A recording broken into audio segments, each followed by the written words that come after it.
Hi, welcome aboard. Once again, we have a full show for you this week. A little later, we'll be visiting the beautiful Whitsundays and doing some sailing. And we'll also be looking at a brand spanking new marine safety device.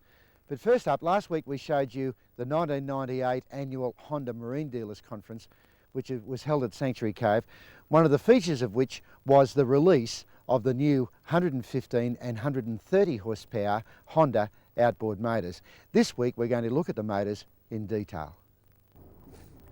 I always place a lot of store in first impressions at whatever I may be looking at, and we've just hopped into this Signature 540, which is identical to our camera boat, fitted with a new 130 horsepower four-stroke Honda. Now, my first impressions are that the engine started easily, but quite remarkably, the idle is remarkably smooth compared to the 90 that is fitted to my camera boat. Now, the 90 horsepower is a 1600cc unit based on the Honda Civic. This unit, the 115 and 130s, are still 4 cylinders, but they're 2.25 litres based on the Honda Accord. And I guess that you could use that as being a comparison between the two engines. Now, these engines feature a double counterweighted crankshaft, which is a first for a marine unit, and I guess that has a lot to do with the smoothness of the engine. And vibration in a boat is of great interest to me, because if a boat vibrates too much, it certainly impairs our ability to shoot smooth film. But we've just come up to about 1500 revs per minute as we idle out of the Sanctuary Cove precinct here.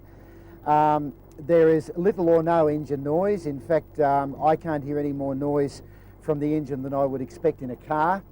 Most of the noise that you can hear as background, if you can hear any at all, is generated by the water slapping on the bottom of the hull. We just went across a wash there and you can hear the water.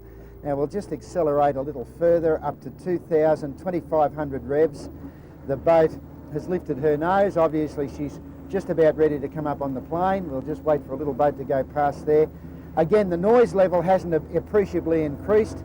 We'll take her up to 3,500, 4,000 revs per minute.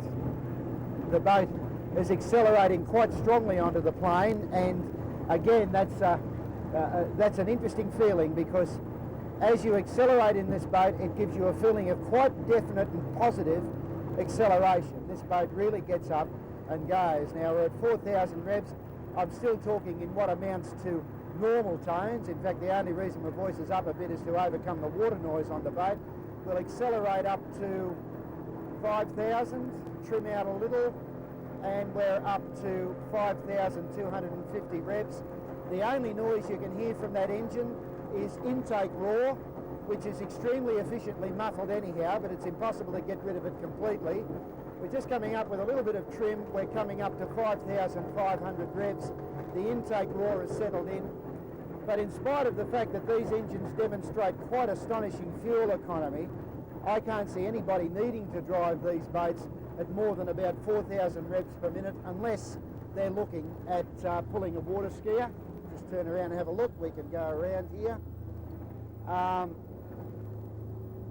The boat behaves superbly, and I'm particularly impressed with the acceleration out of the hull. This boat really gets up and goes. It's got an entirely different feel to my 540 with the 90, which is still more than acceptable. Now, as far as engine specifications are concerned, the two engines share a common 2,254cc capacity in 4 cylinders with 16 valves and a single overhead camshaft.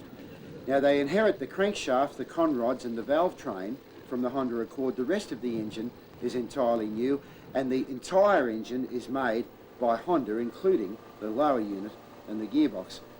The great advantage of inheriting that crankshaft from the Accord is the fact that Honda spent a large amount of time, several years as a matter of fact, in developing counterweights to balance the crankshafts of their 4-cylinder engines to make them as smooth as 6 cylinders or V8s, and the outboards inherit that crankshaft.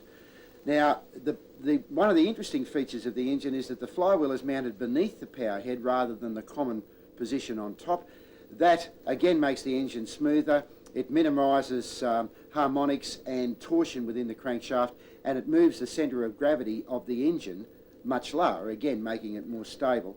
The entire engine is coated with a 4-layer protective coating, again developed by Honda, and it features a self-diagnosing program fuel injection and engine control unit system, which are interlinked, so you get the right mixture, the right acceleration rate. All aspects of the engine's operation are computer controlled. It has a 100-hour or 6-month between service period, which extends it quite considerably.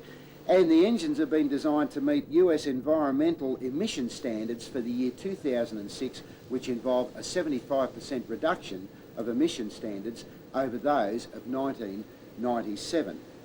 The alternator charges at 40 amps, and it's available with counter-rotating props and long and extra long shafts. The engines weigh 208 kilos dry. Now, Honda have done some comparisons between 130 horsepower two-stroke and the 130 horsepower Honda, and the results are really quite remarkable. On a given amount of fuel at wide open throttle, in other words at top speed on similar boats, the Honda went 42% farther than the two-stroke. At cruise it went 35% farther, and at trolling, which is where a lot of these engines will be used, it went an amazing 300% farther than the two-stroke on a given amount of fuel, and it's designed to idle at 750 revs per minute. Now, the advent of these engines, as I said last week, brings the availability of four-stroke Honda power to a far greater range of boats by allowing them to be fitted in singles or pairs to boats up to around about 23 or 24 feet long, and those great advantages of fuel consumption and smooth, quiet power with low emissions will move much further through the spectrum of boating users.